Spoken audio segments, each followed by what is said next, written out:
नमस्कार। अजय चतुर्वेदी। महाकुंभ महाकुंभ कहें या महा इवेंट कहें, क्योंकि जिस सरकार के कार्यकाल में ये 2025 का महाकुंभ लगा है, जिसे ये कहा जा रहा है कि 144 साल के बाद ऐसा योग आया है, ऐसा संयोग आया है कि जो भी आपके पुण्य कमाने हैं वो कमा लीजिए। पता नहीं आगे अब 144 साल बाद ये ऐसा मौका आएगा। ये तो धर्माचार्यों की बात है। और मंगलवार और बुधवार की रात मौनी अमावस्या की पूर्व संध्या पर रात में 1 से 2 के बीच में प्रयागराज कुंभ स्थल, त्रिवेणी घाट, संगम लोज पर जो कुछ भी घटनाएं हुई उसे लेकर के मीडिया में तो नहीं, मीडिया में तो बातें अब समाप्त हो चुकी हैं। मीडिया में तो वो आपको वही दिखाया जा रहा है जो सरकार दिखाना चाहती है। हाँ, एक चीज जरूर, उसकी उस घटना के बाद इतना ज्यादा सोशल मीडिया पर वीआईपी वीवीआईपी इतना ज्यादा चलाया गया कि सरकार और मेला प्रबंधन वीआईपी और वीवीआईपी की सेवा को प्रमुखता दे रहे थे। इसी के चलते ये भगदड़ हुई, क्योंकि उन्होंने रेस्ट ऑफ इंडिया को छोड़ दिया। चंद पूंजीपतियों को, अपनों को, अपने घर वालों को, अपने परिवार को, परिवारवाद यहां भी आ गया। वो चाहे प्रशासन के लोग हों, पुलिस के लोग हों, मंत्री हों, विधायक हों, पार्टी के लोग हों, खासतौर पर सत्ताधारी पार्टी के लोग हों, खुद ही नहीं अपने नाते रिश्तेदारों सबको, और उनकी गाड़ियां सीधे संगम लोज तक जा रही थी। इस संबंध में एक वीडियो भी अखिलेश यादव, पूर्व मुख्यमंत्री, उन्होंने एक वीडियो भी साझा किया था एक्स पर, और ये बताया था कि किस तरह से आधी सड़क वीवीआईपी के लिए छोड़ दी गई है और आधी सड़क में, आधे रास्ते में रेस्ट ऑफ इंडिया को धक्का खाने के लिए छोड़ दिया गया है उनके हाल पर। यह मेरा तीसरा वीडियो है कुंभ पर, और मुझे आज बड़ा आश्चर्य हुआ कि मेला नगरी के पुलिस अधीक्षक को सुनते हुए, जब वो ये कह रहे थे कि वहां कोई भगदड़ ही नहीं हुई, कोई स्टैम्पेड हुआ ही नहीं। हद है। वो भी घटना के बाद का उनका बयान है, 10 घंटे बाद का बयान है, 10 घंटे 12 घंटे बाद का बयान है, और वो इस बात को स्वीकार ही नहीं कर रहे हैं कि वहां कोई भगदड़ हुई थी। तो कुछ लोग घायल हो गए थे, ऐसा उन्होंने कहा। मौतों की बात भी उन्होंने नहीं की, जैसे उत्तर प्रदेश के मुख्यमंत्री ने कोई मौत की बात नहीं की अपने बयान में। 8 मिनट का उनका वीडियो आप लोगों ने सुना होगा। उसमें उन्होंने एक बार भी कितनी मौत हुई उसका हवाला नहीं दिया। मीडिया, वास्तव में मुझे लगता था कि मीडिया पर कुछ यूट्यूबर्स, जो सीनियर यूट्यूबर्स हैं, वो लोग लगातार फ्रंटलाइन मीडिया को लेकर के, परंपरागत मीडिया को लेकर के हल्ला मचाते रहते हैं, उन्हें भला बुरा कहते रहते हैं, पूरा विपक्ष उनके ऊपर हमला करता रहता है। लेकिन ये मीडिया भी 17 घंटे तक ये नहीं बता सका कि वहां क्या हुआ है। जब लिखित या मौखिक सूचना सरकार के द्वारा उन्हें प्रदान की गई, तब उन्होंने बताया कि 30 लोग मरे। आपको आज अपडेट कर दूं कि वो संख्या 49 तक पहुंच गई है। ये सरकारी आंकड़े हैं जो 17 घंटे, 48 घंटे, 72 घंटे के बाद आ रही है। ठीक उसी तरह से जैसे कि कोई भी चुनाव होता है और चुनाव के जब समाप्त होता है उस समय कुछ आंकड़े जो आते हैं कि कितने प्रतिशत मतदान हुआ, उसके 4 घंटे, 10 घंटे, 12 घंटे, 18 घंटे, 14 दिन तक आंकड़े अपडेट किए जाते रहते हैं इस इलेक्ट्रॉनिक जमाने में, जबकि सब कुछ डिजिटल है। 10 करोड़ मुख्यमंत्री को ये बताते हुए, ये गिन करके बताते हुए सुना जा सकता है कि जिस दिन घटना हुई वहां बुधवार को सुबह तक 9 करोड़ लोग वहां थे मौके पर। 9 करोड़ लोगों को 10 करोड़ लोगों की गिनती हो जा रही है, मगर कितने घायल हुए, कितने मर गए, इसका पता नहीं चल रहा है। मीडिया भी नहीं खोज पा रही है, या कहें कि मीडिया खोज भी ले तो उसमें उसके अंदर उसे सच बताने का साहस नहीं है। ठीक बात है कि शुरुआत में हम लोगों को भी यह बताया जाता रहा कि ऐसी कोई न्यूज नहीं आनी चाहिए जिससे पब्लिक के अंदर पैनिक हो, लेकिन इसका मतलब यह भी नहीं होता था कि किसी बड़ी घटना को लेकर के कुछ मौत हुई है, लोग घायल हुए हैं, वो भी महाकुंभ जैसे पर्व के मौके पर, और उसमें अगर कुछ ऐसी चीजें आई हैं तो उन्हें बताना तो पड़ेगा। आपकी शब्दावली कुछ अलग हो सकती है, आपकी भाषा कुछ बदल सकती है, लेकिन आप उस घटना को किस तरह से नजरअंदाज कर देंगे। तो आज वो बात पुलिस अधीक्षक साहब की आपको सुनाई मैंने, कोई द्विवेदी जी हैं, उनका कहना है कि वहां कोई भगदड़ हुई ही नहीं। उत्तर प्रदेश के एक मंत्री हैं निषाद साहब, उनका कहना, वो कहते हैं कि बड़े बड़े मौकों पर ऐसी छोटी छोटी घटनाएं हो जाती हैं। यानी कहां कहां से पूरी दुनिया से लोग चले आ रहे हैं महाकुंभ नहाने के लिए, स्नान करने के लिए, और वहां अगर 30 लोगों की, 49 लोगों की मौत हो जाती है, 60, 70, 80 लोग घायल हो जाते हैं, ये छोटी घटना। ये उत्तर प्रदेश सरकार का मंत्री, एक जिम्मेदार मंत्री बोल रहा है कि वो एक छोटी घटना है। ये कम से कम साधु संतों को लिए ये कहा जाता है कि वो किसी के नहीं होते हैं, केवल धर्मशास्त्र जो कहता है, इंसानियत जो कहती है, मानवता जो कहती है, उसके अनुसार वो बोलते हैं, शास्त्र द्वारा संचालित होते हैं। उसमें एक संत कहते हैं कि जितनी बड़ी घटना नहीं हुई उससे ज्यादा इसे तूल दिया जा रहा है।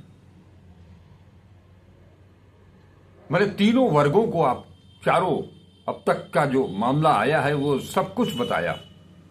एक जिम्मेदार पुलिस अधीक्षक, एक कैबिनेट का मंत्री, एक संत, और मीडिया ने तो जो आपको दिखाया, एक बार दिखा दिया, बता दिया कि 30 लोग मर गए हैं, 60 लोग घायल हैं, उन्हें अस्पतालों में पहुंचा दिया गया है। फिर क्यों बार बार कुछ अलग अलग चेहरे आ रहे हैं? कुछ बच्चा दिखाई दे रहा है कि वो अपनी मां को खोज रहा है, अपने परिवार को खोज रहा है। कहां गए उसके मां बाप? कोई महिला खोज रही है कि उसके पति का ठिकाना नहीं है, वो कहां चले गए।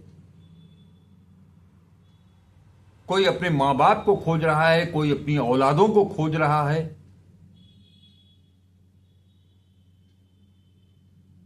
और इसमें एक सज्जन हमारे परिचित हैं, उनका यह कहना है कि आपके ही घर पे अगर अचानक 100-200 आदमी आ जाएं तो आप कैसे इंतजाम करेंगे। हमारे घर पर अगर कोई 100-200 आदमी अचानक आ जाएं, वो एक अलग मामला है। और महंग कुंभ की जो तैयारी होती है, मैंने पहले 2 वीडियो में भी बताया था कि उसकी व्यापक तैयारी होती है, 1-2 साल पहले से तैयारी होती है।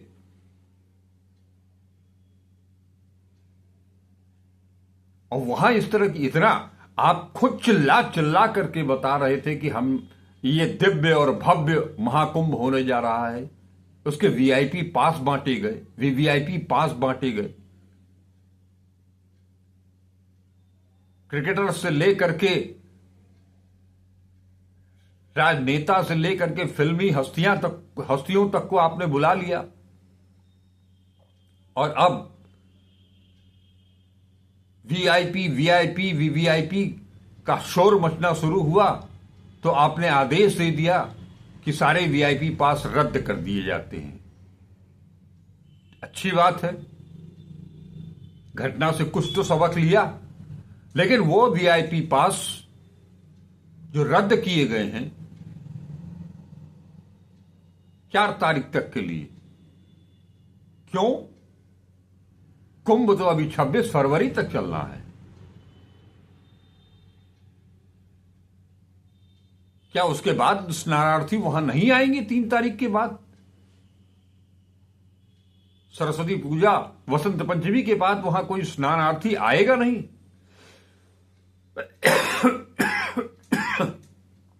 ये इसलिए इतनी बड़ी घटना होने के बावजूद, इतने देश विदेश में, दुनिया भर में महाकुंभ स्नान में हादसे की खबर इस तरह से फैल चुकी, उसके बाद भी एक शख्स 5 तारीख को दिल्ली का चुनाव जिस दिन है, जिस दिन मतदान होना है, उस दिन 5 घंटे तक प्रयागराज में रहेंगे, स्नान करेंगे और जाने कहां कहां जाएंगे। और आप जानते हैं कि मैं जिनका जिक्र कर रहा हूं वो अकेले नहीं जाते हैं कहीं, उनके साथ कैमरामैनों की फौज होती है। बाकायदे वैन के साथ लोग उनके पीछे पीछे होंगे, आगे पीछे।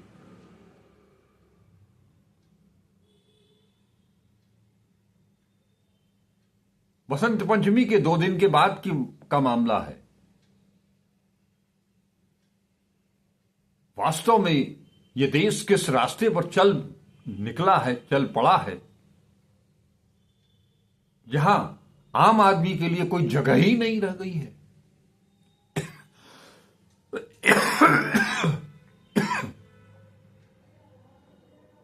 उनकी सहूलियतों का कोई ध्यान रखने वाला नहीं रह गया है। वैसे भी ये महाकुंभ जैसे पर्व जो होते हैं वो साधु सन्यासियों के लिए होते हैं, संतों के लिए होते हैं, राजनेताओं के लिए नहीं होते हैं। वो महीने सवा महीने तक साधु संत, अखाड़ा परिषद के लोग जो सम्मानित हैं, वो लोग वहां रहते हैं, तपस्या करते हैं, कल्पवास करते हैं। उनके लिए है ये। लेकिन उसको मेगा इवेंट बना देना और कोई घटना हो जाए तो उसे छुपाने की कोशिश करना,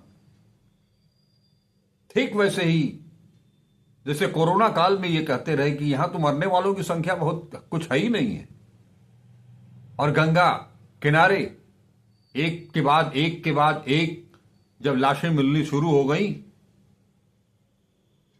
हालांकि अब वैसा कोई दृश्य आपको खोजने पर भी मिलेगा नहीं। सच भले कुछ दिन के बाद सामने आ जाए कि कितनी मौत हुई, कितने लोग घायल हुए, कितने लोग बिछुड़ गए,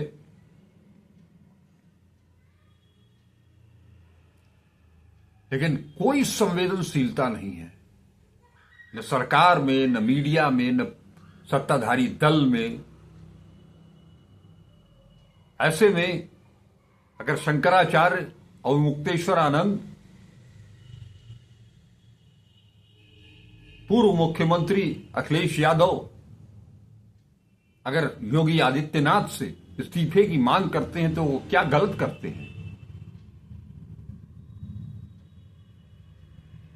मैंने पिछली बार भी बताया था कि इस्तीफे की मांग तो जायज है, क्योंकि पूरा कुंभ मुख्यमंत्री के निगरानी में है, शुरू से वही इसको देख रहे हैं। तो देख, तो 2013 में आजम खां भी रहे थे। कुंभ क्षेत्र में तो कोई हंगामा नहीं हुआ था, कोई बवाल नहीं हुआ था, कोई दुर्घटना नहीं हुई थी, वो तो रेलवे स्टेशन पर हुई थी। उसके बावजूद उन्हें लगा कि उनकी कहीं कमजोरी रह गई है, इसलिए नैतिकता के नाते उन्होंने इस्तीफा दिया था। भारतीय जनता पार्टी और आरएसएस के भीतर यह परंपरा नहीं रही है कि हम इस्तीफा देंगे। तमाम रेल दुर्घटनाएं हुई, क्या किसी मंत्री ने इस्तीफा दिया? दूसरों से इस्तीफा जरूर मांगा जाता है, दूसरों से माफी जरूर मांगी जाती है।